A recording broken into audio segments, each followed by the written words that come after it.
Justin Lafia, who is our presenter today, got his BS and MS from Drexel University in Philadelphia, Pennsylvania. His PhD was part of a graduate partnership program between NIH and Cambridge. And he started studying cell adhesion molecules in development there, which I have to say endears you to me even more. He did postdoctoral fellowships at Duke and the Cleveland Clinic, and he is, okay, brace yourselves, vice chair and staff of cardiovascular and metabolic sciences at the Lerner Research Institute, co-director of the Brain Tumor Research and Therapeutic Development Center of Excellence. He is also the leader of the Brain Tumor Initiative and co-leader of the Molecular Oncology Program at the Case Comprehensive Cancer Center. So without further ado, thank you so much for talking to us about your work. We're really looking forward to hearing about it. Okay, thanks so much, Eleni and Lynn May. Thank you for the opportunity to participate. I wanted to keep this pretty casual, so please interrupt me. I also tried to come up with a catchy title. I grew up in the 90s, so this song by Salt and Peppa resonates with me. But I wanted to tell you about our work on sex differences in brain tumors. I think as actually a card-carrying neuroscientist and someone who's trained in developmental neurobiology, I think this has always been at the forefront of our mind, and it's interesting to see how it's crept into glioblastoma. Again, there are the disclosures, nothing major or exciting to disclose. So I wanted to cover a little bit about glioblastoma. I know this is a very diverse audience, and I wanted to kind of give you a ground state, if I may, and then talk about sex differences, mainly in myeloid lineages. Now, a lot of this is actually inspired by a lot of work in other areas of neuroscience that have appreciated for decades sex differences in things like microglia. And again, our work is very translational, so there are some clinical implications. Eleni mentioned the adhesion molecule background we have. I want to share a brief story about that, and then talk a little bit about myeloid-derived suppressor cells and where we're going. So, these are the baseline stats for glioblastoma. It remains, unfortunately, uniformly lethal. And there's a lot of high-profile people who, unfortunately, we're hearing have succumbed to glioblastoma, right? Bo Biden, John McCain, Ted Kennedy, actually even the Cleveland Clinic, right? Bernadine Healy was the first female director of the LRI, who was also the first female director of the NIH, succumbed to a glioblastoma. So you can see in blue the statistics. But a couple of years ago, we went into the Cancer Genome Atlas and redrew the Kaplan-Meier survival curves based on all diseases or all cancers. And hopefully you can appreciate that glioblastoma has by far the poorest prognosis. And this may be one of the reasons why it was one of the first tumors to be sequenced. Now, it actually turns out that if you calculate the relative risk of death, and we use the SEER database for this, without, it's not much of a surprise to us, but central nervous system malignancies are honestly off the charts. So there's obviously a need to better understand the disease to better generate treatments. So if you actually look at the standard of care, and I'll show you the Kaplan-Meier curve in a second about how that was put down, it was really established in 2005. But if you look on the left, hopefully you can appreciate that, whether it's biopsy or extent of resection, that itself was a determinant for the ability to increase survival. Here's the definitive clinical trial in 2005 that showed that radiotherapy with an oral alkylating agent, temozolomide, could increase survival. And then, there have been some quote unquote successes. And this is a device that generates alternating electromagnetic fields called tumor treating fields, or TCF. And you can see that just this much of an increase in survival was enough to get FDA approval. So I would argue the bar is still relatively low, but the need is certainly there. So in terms of outstanding questions as a field, we often think about why are these so refractory to therapy? What drives their growth?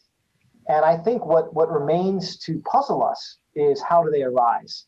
I'm not going to get into the third question, but I will tell you that's a really active area where developmental neuroscience really meets cancer biology. That's where a lot of us have been leveraging mouse models to put in a suite of mutations in various cell of origins and really try to understand gliomagenesis.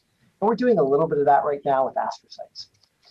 And again, the lab's really interested in this idea of cancer stem cells and cell intrinsic mechanisms, but we're also very interested in the tumor microenvironment. So here's really an overview of how I like to explain what we do. So in the center is the cancer stem cell, and there's a variety of bidirectional interactions that occur, and I've shown them here. And we've gotten interest in, for example, cell adhesion, direct cell-cell communication, and this is actually through the gap junction family of proteins. I don't have time to talk about that today. Really niche interactions, a little bit of metabolism, and then finally a large arm on the bottom left, and that's really our immune interaction arm. And I'm going to spend most of the time talking about that. And again, I just want to highlight that we're embracing open science. So we put everything on the preprint server. So anything in purple was on the preprint server or is on the preprint server. So feel free to take a look at what we're doing. So again, I started the lab, or we started the lab in 2012, and we started it with this idea that cancer stem cells are the center of the universe.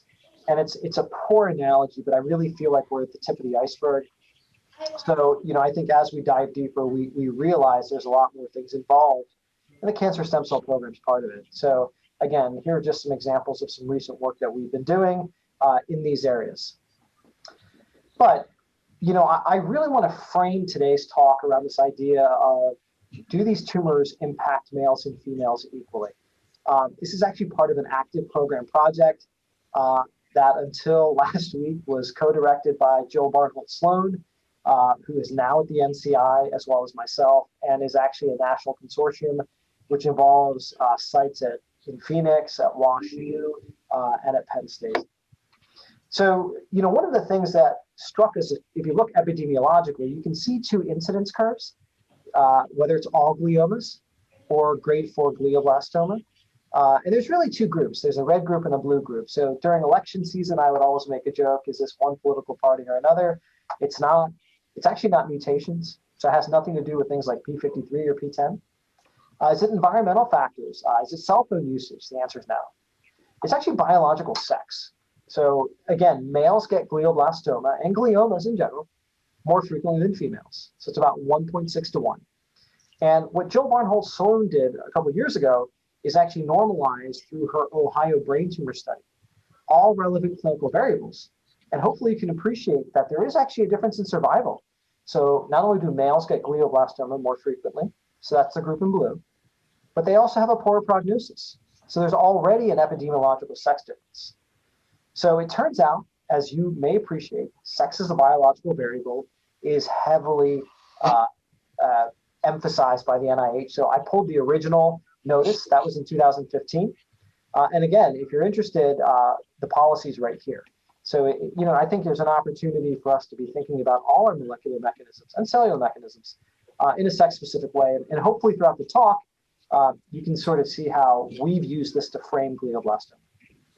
So again, sex differences everywhere. So this is a beautiful drawing in the bottom right-hand from courtesy of Josh Rubin at WashU. So Josh's brother is actually an artist. And Josh got him to draw this diagram where, he is making an argument that you see sex differences even pre-fertilization in imprinted genes, and obviously throughout development, puberty, and so on. If we actually look in the brain, you can see that there's a variety of sex differences between CNS pathologies, right? Whether you study autism, multiple sclerosis, that there's actually a difference. And again, it's summarized here as well. And, being the proud father of 2 kids, I see sex differences at home all the time. I've got both a son and a daughter, and this is a rare picture where the daughter is more aggressive than the son. But, I think that these are really important differences to think about. So one of the things that we did years ago, and this is led by Josh Rubin, was we took a really deep dive into the molecular genetics of sex differences. And what Josh's group really found was that if you look at long-term survivors, what gene programs are different? So FC3 is female cluster 3, MC5 is male cluster 5. And these are the long-term survivors. And it turns out that there was actually alterations for males in cell cycle, for females in integrin signaling. And buried within those data was actually a drug screen where Josh's team was able to reveal that there were some compounds whether they looked at mouse or human glioma models, that actually were more effective against females than males. That's shown in the center. And if you look at the right, you actually see the opposite. You see some that are more effective in males than females. I should point your attention to temozolomide. That's actually the standard of care for glioblastoma that's actually more effective in females. And things like BET inhibitors, for example, are more effective in males. And Josh just had a beautiful PNAS paper that expanded on this sex difference in BET inhibition using BRD4 as a parallax. So I just showed you an example, not only epidemiologically, but now genetically. Now it gets a little bit more complicated, and I'm showing you this slide because I often get asked this question: what are the sex of the tumor cells you're using? For all the studies I'm going to show you, the tumor cells are actually asexual. And this is a beautiful paper that came out in eLife several years ago, basically made the argument that sex chromosomes are jettisoned during tumor evolution. And we ourselves have karyotyped ourselves in our models, and honestly, they are asexual. And if we have time at the end, we can talk about strategies we've used to really manipulate the sex of our tumor cells. So it gets a little bit more complicated because if you look very carefully, sex differences are actually present in the immune system as well. So here's a beautiful review from Sabra Klein. And she makes the argument that if you look at autoimmune diseases, if you look, there's a lot of them that have a female bias. Think about lupus. Think about multiple sclerosis. It affects females more than it does males. Now, males, on the other hand, are more impacted by non-reproductive cancers. And initially, it was thought that this is just poor lifestyle choices by males, additional risk-taking behavior. But actually, when you normalize it, it's still there. And even in the age of COVID, for example, there's also a sex difference. So again, hopefully at this point, you've appreciated the fact that there's an epidemiological sex difference in glioblastoma, there's a molecular genetic sex difference, and there's also likely to be a difference in the immune response. So that's really what I want to talk about and show you some examples. So let's start with microglia. And again, assuming this is a neuroscience crowd, you can appreciate better than I can that this is the resident immune cell of the brain. And if you look very carefully, there's well-documented differences in microglia cell number throughout development and into adulthood, with females having more microglia than males, and also having a different transcriptional profile. What's interesting is actually, even in pathological states, there's actually a difference. So here's a beautiful summary of a paper in 2018 from a group in Spain that was looking at stroke. And they made an argument actually that female microglia were able to help respond to stroke a little bit more effectively than male microglia. And then when they did adoptive transfers, they were actually able to reverse the phenotype. So again, just more examples of sex differences in microglia. So where did we start with this? So we've had an interest in a molecule called junctional adhesion molecule A, also known as the F11 receptor, also known as CD321. And we found years ago that this was highly expressed on cancer stem cells, and it was necessary in maintenance for their, it was necessary and sufficient for their maintenance. So we decided to take a deeper dive, and we also knew that JAM-A was expressed in microglia. We had published that. David Gutman from WashU had also observed that. So we got the knockout mice, and we asked a simple question: what's going on? What's the function? So what we did was we started transplanting equal numbers of males and females between wild type, hets, and knockouts. And basically, the whole purpose here was to understand the role of JAM-A in the microenvironment, because most of what we did was cell intrinsic. And then we had grand plans to sort of do both and knock it out in the environment as well as the cell. And again, I'm just summarizing here. And again, we've used these syngeneic mouse glioma models, and we have a variety of them, generated either by mutagenesis or by genetically engineered mouse models manipulating tumor suppressors and oncogenes. Right, so the experiment was very straightforward. We transplanted 10,000 cells intracranially into either males or females, wild type and knockout. And this was a work that was part of the thesis for Sonia Taraga, who is a talented PhD student of ours through the Cleveland State program, and is currently doing a postdoc at the University of Kansas. So again, there's the paradigm.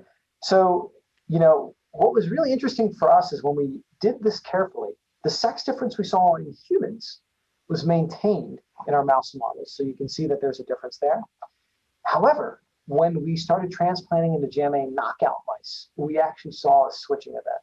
We actually saw the females had more aggressive tumors than the males. And again, this is just showing you comparison, apples to apples. If you look at females, the knockout females have a more aggressive tumor than the wild type. And again, this is across multiple models. And you don't really see a huge difference. It's trending towards significance in males, but the female phenotype was stronger, so we went after that. So in collaboration with Dimitrios Davalos' group, who's here at the LRI and has an interest in microglia, we started really probing what the difference is. And we did the basic experiments you would do.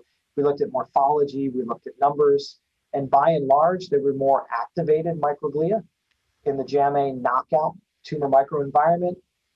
We did the typical activity assays with the fluorescent beads and phagocytosis, and the female knockout microglia were more active. And they actually had a higher signature of activation with FIS1 as a surrogate.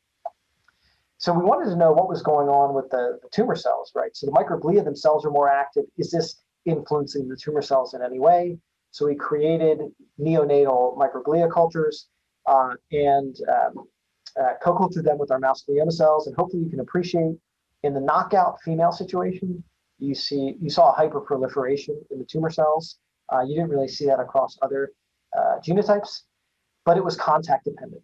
Right, so if you did this in a conditioned media situation, the effect went away. So we tried to get a better handle on this. So we did a very generic, RNA sequencing experiment, and we actually started seeing clusters of programs that were higher in the knockout female microenvironment than the other microenvironments. And really, there's a bit of flaw in the thinking here, but the idea is if we put the same cell into 4 environments, the difference should be a result of the environment. And obviously, it's going to be an environment-cell interaction, but we started seeing some programs. And essentially what we found was there was a more hyperactivity program in the JAMA knockout females compared to all of the genotypes. And again, that's just shown across using a variety of markers. So is it functional? So, we used a little trick where we actually tried to inhibit JAMA signaling in a wild type situation using an antibody called J10.4, which actually blocks this dimerization domain that I'm showing you in the schematic in the right. And when we do that, we actually induce a similar state, at least gene signature wise, to what we saw in the JAMA knockout situation. So we think that the signaling is also important. So does this correlate to anything in human patients? So we went into the Cancer Genome Atlas and we started looking at myeloid gene expression overall and in terms of activity. And you can see that you can separate female survival quite nicely based on microglia activity signatures in females, but not in males. So really taken together, it seems like JAMA kind of revealed an interesting biology in microglia where it was tumor suppressive through the microglia themselves. So where are we going with this? So again, in collaboration with Dimitrios' group, we tried to understand the molecular mechanism. And a lot of this is work that's ongoing. But essentially what we found was that signaling pathways like lipocalin-2 were extremely high in the JAMA knockout situation. Things like SPARC, which my former mentor Jeremy Rich had published on years and years ago to be important in glioma cells, was also very high in the knockout situation. And for example, the lipocalin-2 receptor is also very high in the knockout situation. So if we look more carefully at the gene programs, it seems like iron homeostasis is altered. So you can see that here. And again, if we look at certain iron handling proteins and signatures, whether it's hepcidin or transferrin receptor 2, in the knockout female situation, there seems to be an interaction. So we think what's going on is that somehow JAMA is suppressing some iron-mediated processes. And again, this is ongoing work in the lab. So again, Katie Troike, who's a very talented molecular medicine PhD student, is carrying this on. And I'll just show you some stuff that she's been working on. So again, it turns out that when we manipulate, and this time we're using HFE as a paradigm for iron import and export, we actually see a sex difference. And that sex difference in our mouse models, when we manipulate them, seems to be carried into humans. So we think that there's actually an opportunity here for sex differences in iron metabolism And that's the focus of Project 2 in the program Project Grant. So I want to move on and think a little bit more broadly, not just about microglia, but about other cells in the tumor microenvironment. And this time I'm going to tell you a story on myeloid-derived suppressor cells. So, the question we had years ago is, how do cancer stem cells directly modulate the immune system? And what we actually found is cancer stem cells directly interact with myeloid-derived suppressor cells.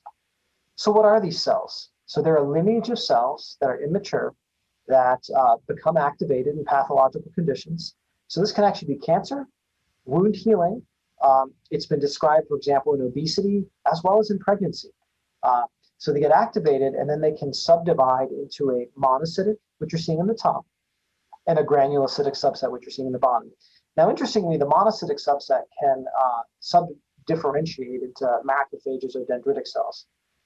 And with someone who has a developmental biology background like myself, I am absolutely captivated by these lineage relationships because I think there's a lot for us to learn, and there may be some therapeutic opportunities here. So, work in the lab has been focused on these subset of cells in the context of diseases in terms of, are they biomarkers? So we published papers showing this in glioblastoma, actually also in non-viral hepatocellular carcinoma. What are the differences in subtypes? I'll tell you a story about that. And then how do we target them? I don't have time to talk about this in detail, but we have completed a phase 1 clinical trial in this. And again, this was work that was a very close collaboration with Mike Vogelbaum, who is a neurosurgeon who was at the Cleveland Clinic and is now chair of neurosurgery at Moffitt. And it was really started by Balint Ontvos, who was a medical student at Case Western, and then did a brief postdoc with Mike and I, went into neurosurgery residency, and came back recently to do his 2 research years. And then carried on by Tyler Albin, who you see here in the bottom left, who's a former PhD student of ours. He's now a postdoc with Tim Chan. And then really championed by Defna Bayek, who is a talented instructor in our group. So, if you look very carefully at the complexity of immune interactions in glioblastoma, what you see on the right is a variety of reported functions. And, we've been very focused, obviously, on myeloid-derived suppressor cells for their ability to disrupt immune surveillance. And I like this cartoon because there's a lot of very active cells. You can see that some have swords, some have slingshots, some have a cape, but the MDSC looks very pathetic and sort of a little aggravated. And we always joke in the lab that this is probably a result of the fact that we don't know enough about the cell type. So our goal over the next 5 years is when they redraw this diagram for it to look a little bit more animated. So what are they? So I told you about the fact that they arise aberrantly due to pathological conditions. So here's the rough lineage relationship. And there, obviously, as a field, are still outstanding questions. I think there's a little bit of a controversy on what these cells are. Are they different than monocytes and neutrophils? What's their function? Is it the same across pathological states? And how can it be targeted? So here's just an experiment we did in mouse models where we pulled out MDSCs. So these are, and we did single cell sequencing, and this was with Antonio Ivarone and Peter Sims at Columbia. And basically, if you look at populations 2 through 9, you can see different MDSC subsets, either granulocytic, marked G, or monocytic, marked M, again, in blood and tumor. And population 1 is actually tumor-associated macrophages. So there's definitely a difference in signatures. And again, we're trying to understand what's going on. So I should be upfront and tell you that it's a little bit difficult to identify them cleanly. So here is a simplified summary of the lineage markers that we use. So you can see that the markers of MDSCs in humans and mice are different. And again, they are different from neutrophils, monocytes, and macrophages. And there's also a series of molecular mechanisms that actually drive their expansion, suppression, and function. And a lot of these are shared between other immune cell types. And finally, again, we sort of got into this because of the cancer stem cell interaction, but we actually think that there are a really good paradigm to understand direct immune suppression by cancer stem cells. And a lot of the mechanisms can be applied to things like dendritic cells or macrophages as well. So what do they look like in patients? So this is a study that Mike Vogelbaum did years ago now, where he just looked at age-matched patients, and he looked in the circulation, and hopefully you can appreciate that GBM, or glioblastoma, had the highest amount of circulating granulocytic myeloid-derived suppressor cells, compared to other cancers like renal cell carcinoma, bladder, or melanoma. And we have since repeated this multiple times. Here's another paper from Tyler Alban from the group. This is a graphical abstract where we looked not only in the tumor microenvironment, but in the circulation as a function of time. And suffice it to say that patients that had a good prognosis, that was greater than 20 months, had less myeloid-derived suppressor cells in their brain between their first and second surgery. They had either a stasis or a decrease in myeloid-derived suppressor cells over time. And you saw the diametric opposite with patients that had a poor prognosis. And then a collaboration with Alvaro Alvarado, who was our first PhD student through the Case Western Molecular Medicine program, who's now at UCLA. We did some mass cytometry time of flight, and actually the entire immune landscape looked different between these populations. So a couple of years ago, we were really interested in targeting these therapeutically. So one of the experiments Bal and Optos did was really inspired by some work from a group in France studying melanoma, where they argued you could chelate myeloid-derived suppressor cells by chemotherapy. So we adopted a similar strategy. So we gave low-dose chemotherapy once a week. And you can see that we were actually able to deplete the MDSCs in tumor-bearing mouse models. Our mouse models were luciferase labeled. We actually saw a reduction in the signal intracranially. And we actually experienced an enhancement in survival. And one of the things we naively hypothesized is if this were to occur, you'd expect less Tregs in the tumor microenvironment and more CD8 positive cells. And we saw exactly that. And again, this was the basis for a clinical trial we just completed about 2 years ago. The paper came out at the end of 2019 describing the findings. So I want to get back to the subsets for a second. So the question is there actually a difference between the two? Now, we hypothesized there was, but there wasn't a lot of literature here. There's some really good work from the Korkaya lab in Georgia, which made an argument that in breast cancer there's actually a difference. So this is the graphical abstract from Defna Bayek's paper. Defna shown in the bottom right. And basically, the story took an unexpected turn for us. We were seeking to understand the difference between the monocytic and granulocytic subset, and we found the difference, or we found some differences. However, the differences were embedded within biological sex. So if you look at the working model, and I want to start with this, it turns out that male mice and male humans have more monocytic MDSCs in the tumor microenvironment. And female mice and female humans have more myeloid-derived suppressor cells, granulocytic myeloid-derived suppressor cells in the circulation. So how did we get there? So we went back to the mouse models I told you about that Samia Turaga had used, and Defna saw the same thing. When we transplant equal numbers of cells into males and females, males succumb to disease faster. However, we can reverse the phenotype with bone marrow transplantation. So if Defna takes male marrow and gives it to female mice, she actually generates more aggressive tumors. So we think that there is at least an immune component here, and that makes sense given what I just told you about myeloid cells, about microglia, and about the immune system in general. So we took a deeper dive into this, and she did a series of profiling experiments. There's a lot of data here, but the punchline is the fact that male tumors have more monocytic MDSCs in the microenvironment, and female tumors have more granulocytic MDSCs in the circulation. And again, I'm showing you results from one model, but everything has been replicated in another model. It's all in the paper, some of it's in the supplement. So, okay, fine. There's a difference in survival. There's a difference in MDSC subset localization. So what? Well, it turns out there's a difference in sort of the ability for these cells to drive tumorigenesis. So we did a series of depletion experiments where we peripherally depleted monocytics, granulocytics, the entire subset. In the paper, we also went after tumor-associated macrophages. So we started engrafting tumors. We let them go for about a week, and then we started depleting. And hopefully you can appreciate that only in females, when we use GR1 that takes out both subsets as well as neutrophils, we see a difference in survival. And you see the same thing with Ly6G. So taking out both MDSC, granulocytic MDSCs and neutrophils. You don't see it with anything else. So that got us very excited. So we think there's a function attributed to a subset in a sex-specific way.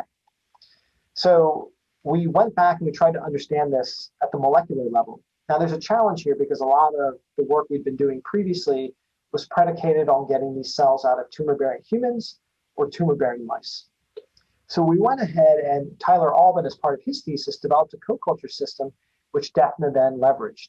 And it turns out we were able to flush marrow, co-culture with our mouse glioma cells with IL-13 and GM-CSF. And what we were able to do is generate monocytic and granulocytic subsets. They're functionally suppressive. So we did the experiments that you would expect, where you take T cells, you activate them, you put them in contact with MDSCs, and you count the number of divisions. So every peak moving to the left is another division. And you do this with the CFSC label retention assay.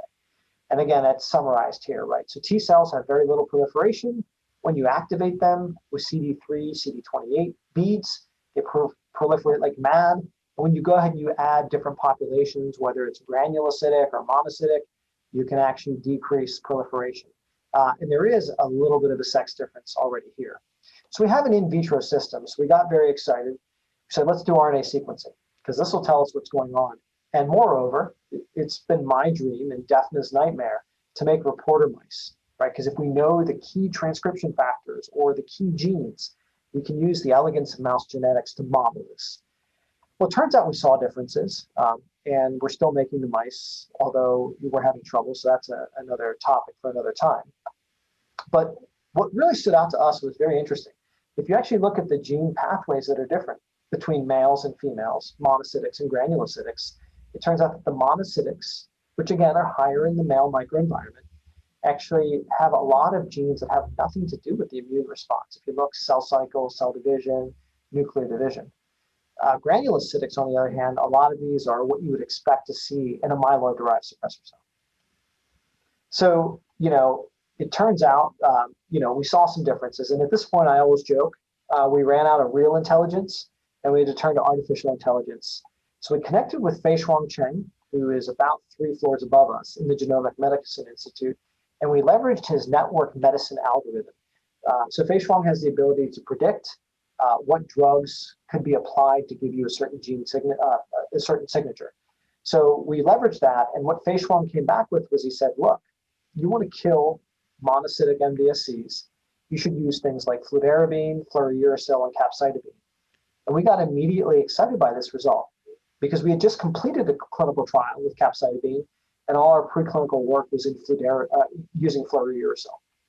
And if you look at the granulocytic subsets, a lot of genes or a lot of pathways here were involved in IL-1 beta signaling. Right, so this is just a prediction. We went ahead and validated this in our mouse models. So what DEFNA did was the same paradigm. We transplant, we wait a week, and we start treating.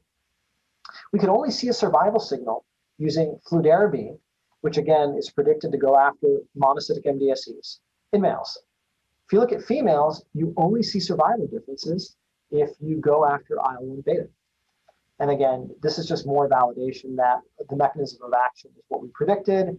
And again, that, for example, IL-1 beta can chelate granulocytic MDSCs. No impact on male granulocytic MDSCs. So, okay, this is all mouse models. What about in humans? Turns out that, again, markers aren't spectacular, but in collaboration with Bjarne Christensen's group in Denmark, what we were able to show is that male tumors had more myeloid and activated signatures in the tumor microenvironment. We were able to validate the proliferation phenotype we saw in monocytic MDSCs in human patients. And again, we start doing gene signatures. So OLR1 is a surrogate of granulocytic MDSCs. You can separate patient survival here quite profoundly.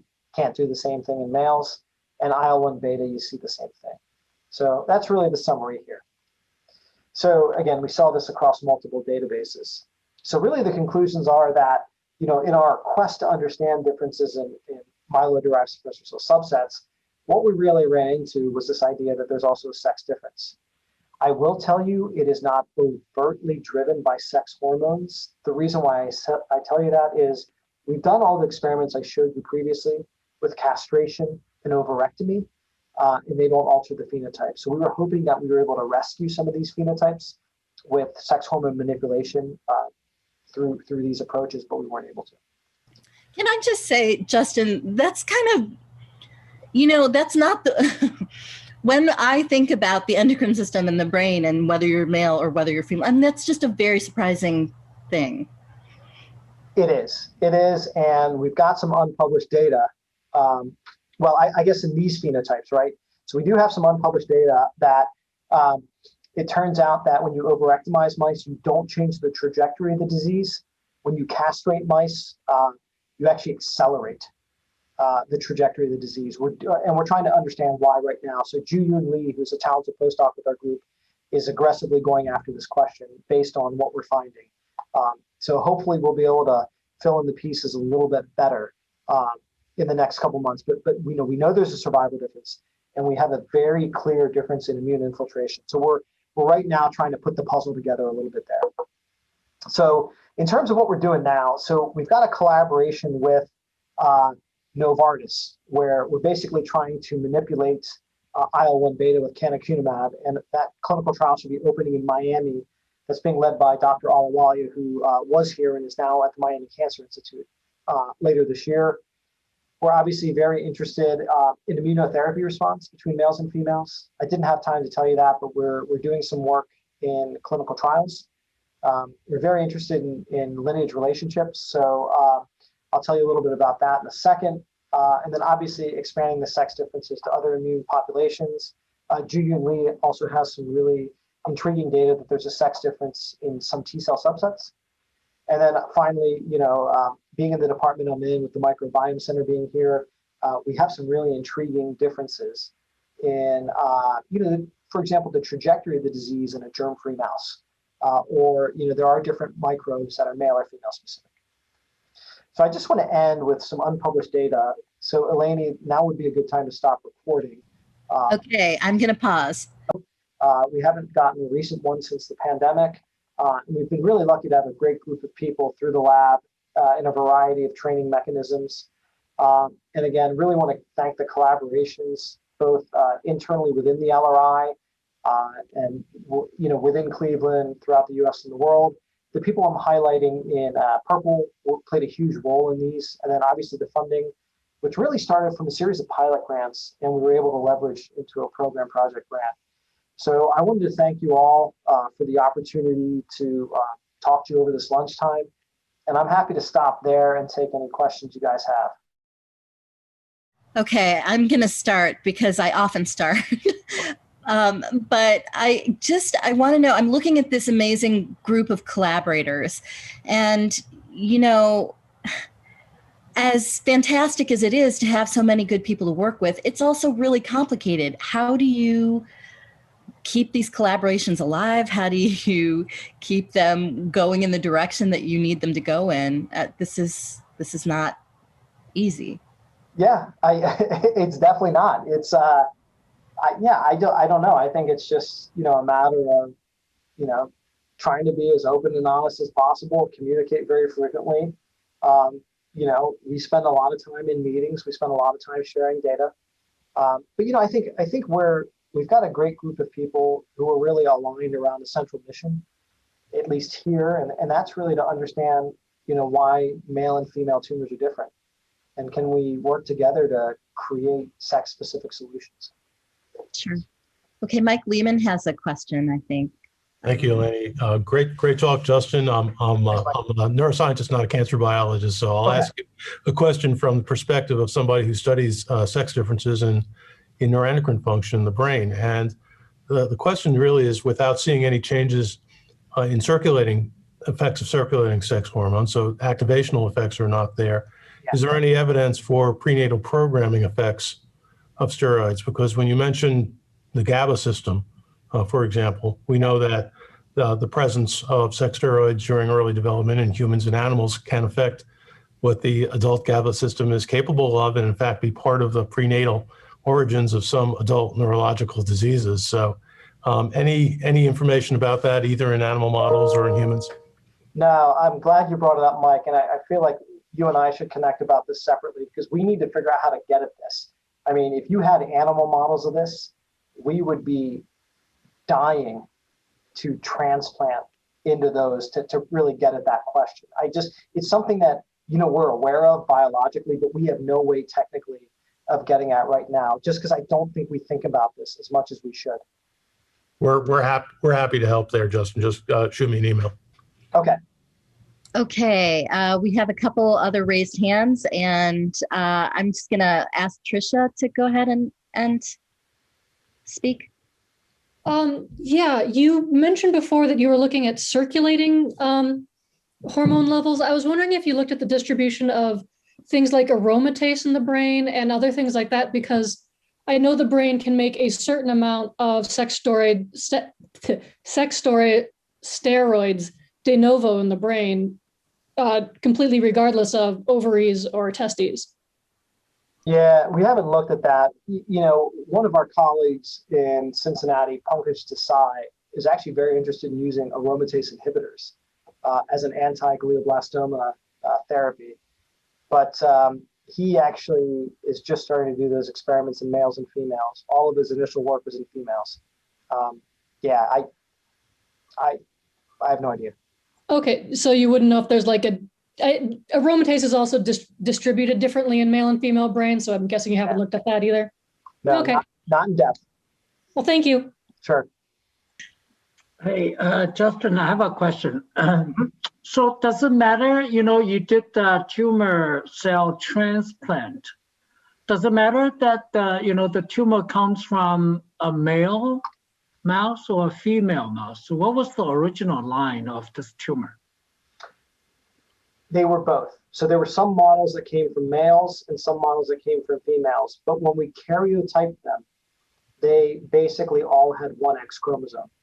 I see. So they were deemed asexual. I'm glad you asked that question. We are currently with Josh Rubin's group. So we've got transformation models, right, where we can put in a dominant negative P53 knockout and get astrocytes that become tumorigenic. We are now taking those from both males and females and transplanting. In early work that Josh Rubin did, he was able to show that the male transformed astrocytes were more aggressive than the female astrocytes. The threshold of transformation was actually lower in males versus females. It gets really interesting because there's a mouse model called the 4-core genotype, where you can take the sex determining part and move it. So basically you can get an XY female and an XX male, right? So you're separating gonadal and chromosomal sex. So we also have the sort of matched sexes there, or matched genotypes there.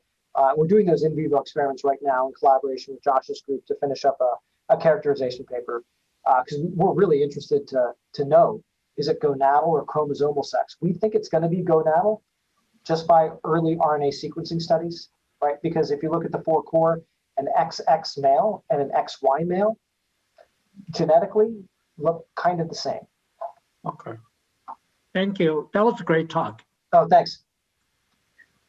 Is it also possible that you're going to see, differences in cell surface receptors in some of these models? Yeah, we haven't looked. I feel like that's an easy thing for us to do, right? I mean, years ago, we were doing a lot of high throughput flow cytometry. We were using these, they used to call them Lyo plates, where they had, BD had put 242 antibodies against cell surface receptors. So that's something we could actually do. We haven't thought about doing that. I'm giving you more work as if you didn't have enough already. Yeah, I appreciate. No, it's a great idea though. I love it. Yeah, it's something we haven't thought of, but it's certainly worth doing. Fantastic. Okay, anybody else? Any final questions? All right. I think that we call that a meeting. Thank you so much for coming and for talking to us. This, incredible work and very interesting. And, I don't always follow the cancer work because I don't always follow the cancer work. Yeah. But thank you for explaining so well. And it's great hearing about it. Yeah. Yeah, no, I really appreciate the opportunity to talk to a broader audience. So I will follow up. Mike, I'll follow up with you right now. Okay. All right. Thanks, to everyone else, we'll see you next month. Take care, everyone. Thanks a lot.